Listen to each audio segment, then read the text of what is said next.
অবশেষে সুপ্রিম কোর্টের রায়ে স্বস্তির নিঃশ্বাস ফেললেন চাকরিচ্যুতরা। আজ মঙ্গলবার শুনানি শেষে কলকাতা হাইকোর্টের এসএসসির চাকরি বাতিলের নির্দেশের উপর আপাতত স্থগিতাদেশ দিয়েছে সুপ্রিম কোর্ট। তবে সুপ্রিম কোর্টের বেঞ্চ একই সঙ্গে জানিয়ে দিয়েছে, এই রায় অবশ্য শেষ কথা নয়, এটা অন্তর্বর্তীকালীন স্থগিতাদেশ।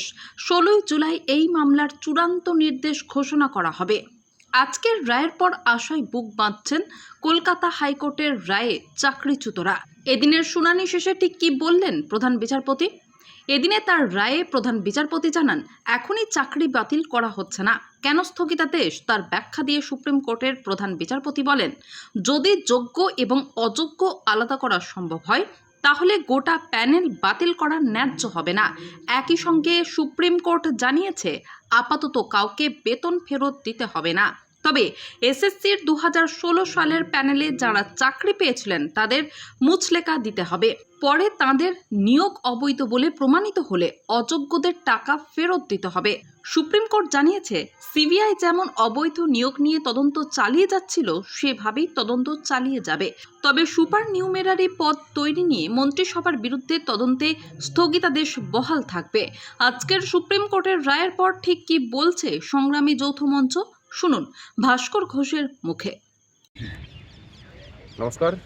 সংগ্রামী যৌথ মঞ্চের পক্ষ থেকে মহামান্য সুপ্রিম কোর্টের সামনে থেকে আমি ভাস্কর ঘোষ। যে লড়াইটা যোগ্য প্রার্থীদের জন্য চলছিল সেটা চলছে। আজকে সারা দিনের প্রায় দীর্ঘ শুনানির পরে মাননীয় সুপ্রিম কোর্ট পুরো প্যানেলের উপরই স্থগিতাদেশ দিয়েছেন। আপাতত হাইকোর্টে যে জাজমেন্ট ছিল চাকরি খারিজের, তার পুরো রায়টার উপরই প্রায় স্থগিতাদেশ হয়েছে। আগামী 16 তারিখ আবার শুনানি। যোগ্য প্রার্থীদের হয়ে যে লড়াই, সেই লড়াইটা আরও জোরদার হবে। আমরা সংগ্রামী যৌথ মঞ্চের পক্ষ থেকে সেকেন্ড সেট অফ পিটিশন আমরা দাখিল করতে চলেছি। সেখানে আমাদের খুব পরিষ্কার করে বক্তব্য থাকবে সেগ্রিগেশনের কথা বলে। আজকেও আমাদের আইনজীবী যে বক্তব্য তুলে ধরেছেন, খুব বেশি বক্তব্য আমাদের নেই এবং থাকার কথাও নয়। একদম পরিষ্কার যে আমরা সেগ্রিগেশন চাই এবং সেই সেগ্রিগেশন যে সিবিআইয়ের রিপোর্ট বলুন বা অন্যান্য যেসব জায়গা থেকে তদন্ত এখনও পর্যন্ত উঠে এসছে, সেই তালিকা ধরেই এখনও পর্যন্ত যে সেগ্রিগেশন সম্ভব সেটা আমাদের আইনজীবী আজকে বলেছেন।